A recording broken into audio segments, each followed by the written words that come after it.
Bonjour les amis, c'est Jeannette. Voilà, je vous montre un peu où nous sommes en ce moment. Au Venezuela, il est 6h30, 7h moins quart. Et il y a le coucher de soleil. Bon, on voit pas grand chose.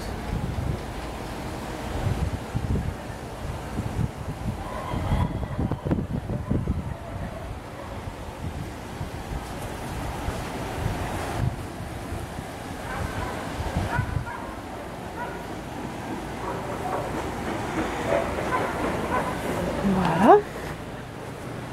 On va rejoindre Stan. Haha, il est par ici.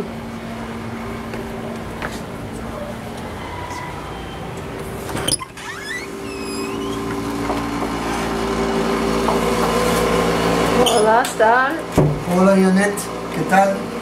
On va couper la clim qui fait un bruit de fou. Ah, ça fait du bien. On s'entendait plus penser. Ouais. Voilà Stan. Donc, qu'est-ce que tu veux nous dire à nos amis aujourd'hui? Salut la France! Alors aujourd'hui, je vais poursuivre avec le sujet des dernières attaques qu'il y a eu au Venezuela dans le cadre de la guerre non conventionnelle menée par l'administration de Trump, spécialement depuis 2015, contre le gouvernement de Nicolás Maduro.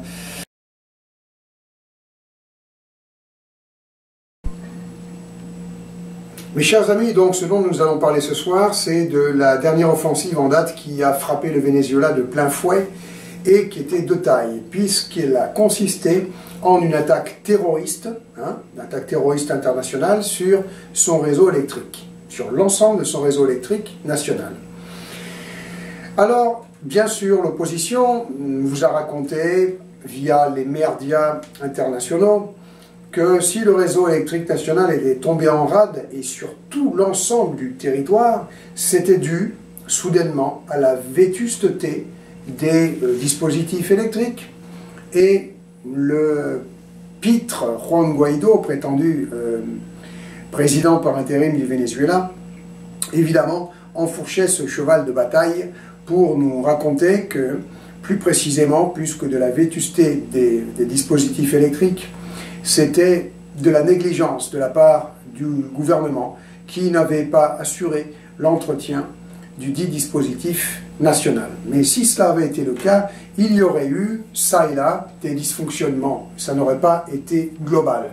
Ça a été global sur tout l'ensemble du territoire national pour la très bonne raison que justement, mis à part bien sûr ce que l'on peut voir, les câbles électriques, les transformateurs, les pylônes qui sont vieux en âge, le dispositif qui gère le système électrique national est très moderne. Il s'agit d'un double cerveau électronique.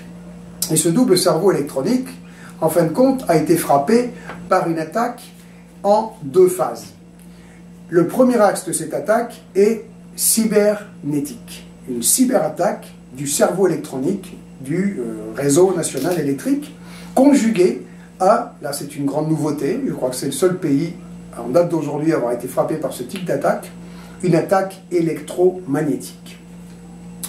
Donc ces deux attaques conjuguées ont quasiment tué les cerveaux de ce système, de ce dispositif national d'électricité, et l'ensemble du réseau a été victime en parallèle d'un troisième type d'attaque.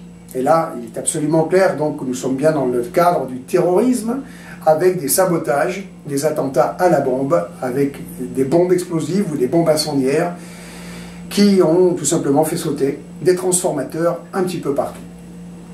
Alors, ces attaques ont eu lieu, il y en a eu à peu près 5 au total, entre le jeudi 7 mars, qui était le début des hostilités, c'est là que tout le système est tombé en rade, jusqu'au dimanche 10 mars. Donc 4 jours de blackout total. 4 jours de blackout total, avec au total, d'après ce que dit le gouvernement, 5 attaques très précises.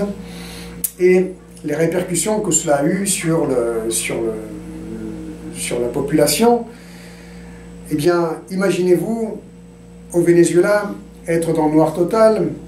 Déjà, c'est quand on n'a plus d'électricité, il n'y a plus aucun moyen de communication qui fonctionne. Bon, alors bien sûr, la télévision ne fonctionne plus, mais mis à part ça, les systèmes de communication courants qui sont utilisés ici aussi, avec la téléphonie mobile, ne fonctionnent plus, il n'y a plus de Wi-Fi, les congélateurs et réfrigérateurs ne fonctionnent plus, c'est très rare que les gens aient des groupes électrogènes, et le système de paiement qu'il y a, et surtout, il faut le savoir, avec carte bancaire. Donc, les points pouvant réceptionner les cartes bancaires ne fonctionnent plus puisqu'il n'y a plus d'électricité, ce qui veut dire que les commerces ne peuvent plus vendre, et ils ont intérêt à vendre très vite, surtout les produits frais, et les citoyens ne peuvent plus acheter, majoritairement.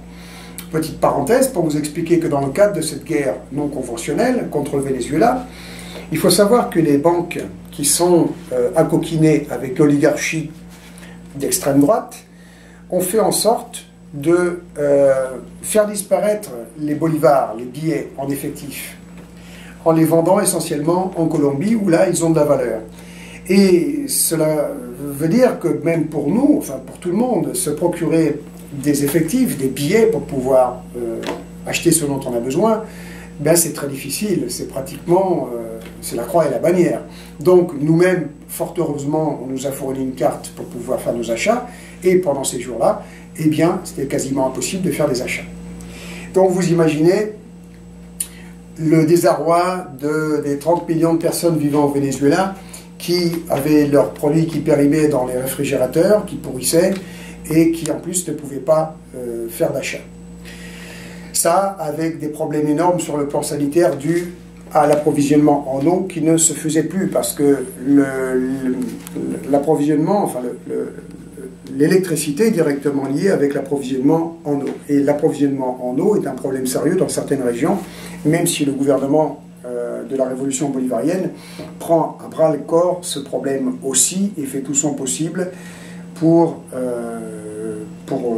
faire en sorte que tout le monde ait de l'eau, en clair. Alors, la finalité de cette attaque, vous l'avez compris, probablement en un point, c'était de faire craquer la population.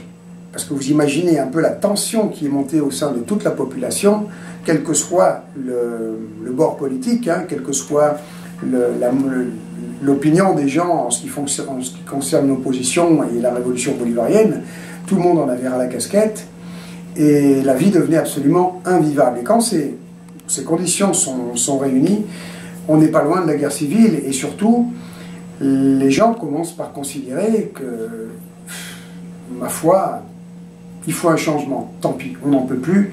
Peu importe si ce qui va venir après est pire, si le pays va être vendu à l'ennemi ou pas, on veut du changement parce qu'on est pris en otage d'une guerre et ça devient insupportable. Et c'est de plus en plus, évidemment, le réflexe que l'on attend de la part de la population avec ce genre d'attaque. Ça n'a pas fonctionné. Au contraire, c'est plutôt un processus déjà de solidarité. Il y a eu des élans de solidarité qui ont illustré cette période de tension.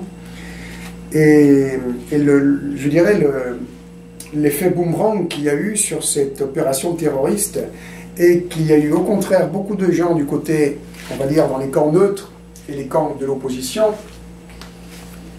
qui ont compris que d'une part l'attaque ne pouvait pas être un accident mais était bien une attaque, et une attaque donc par qui? Par le gouvernement? C'est évident que non, puisqu'il s'agit de pousser les gens à bout. C'est une attaque qui est menée par l'opposition, et que cette attaque donc concerne toutes les franges de la population, chaviste, opposition, neutre, sans aucune distinction. Et pour ceux qui ne sont pas de la révolution bolivarienne, eh ben, ça a été un choc de comprendre que, ben, en fin de compte, on est tous pris pour cible au cœur de cette guerre non conventionnelle. Donc, l'opposition, d'après ce que nous pensons, a perdu beaucoup de points.